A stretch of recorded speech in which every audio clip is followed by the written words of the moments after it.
Ok, aujourd'hui parlons de 4 expressions en anglais avec le mot pied, qui se dit foot au singulier et feet au pluriel. Et commençons avec cold feet, littéralement les pieds froids. Si quelqu'un prévoit de faire quelque chose mais au final a les cold feet, ça veut dire que cette personne a décidé de ne plus le faire. Vous l'entendrez souvent avant un mariage, avec l'un des deux mariés qui a des doutes. On dit que cette personne a les cold feet.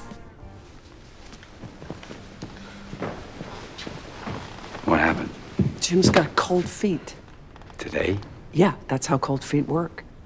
Continuons avec une expression que l'on a presque en français. To get off on the wrong foot.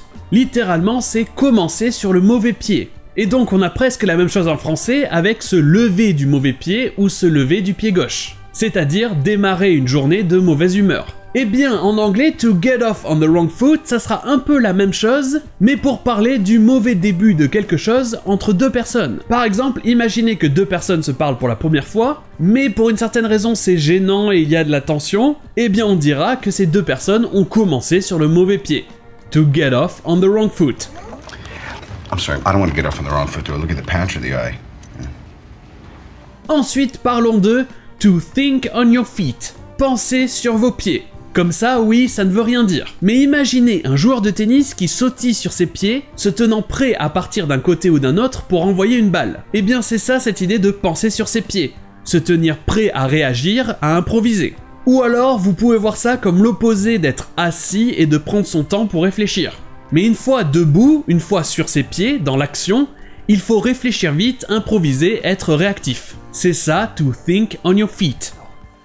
What I know is that I wasn't the one who dumped out the last of our water. That's what I know. There was a fire. Excuse me for thinking on my feet. Oh! Et enfin, la dernière expression a une image marrante. To put your foot in your mouth.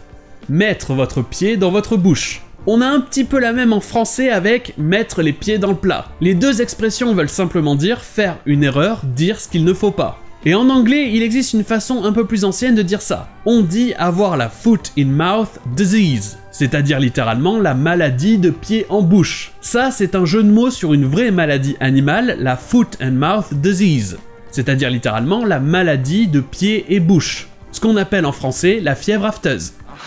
Hey, I heard you got the new kid. Looks like a stiff. Oops.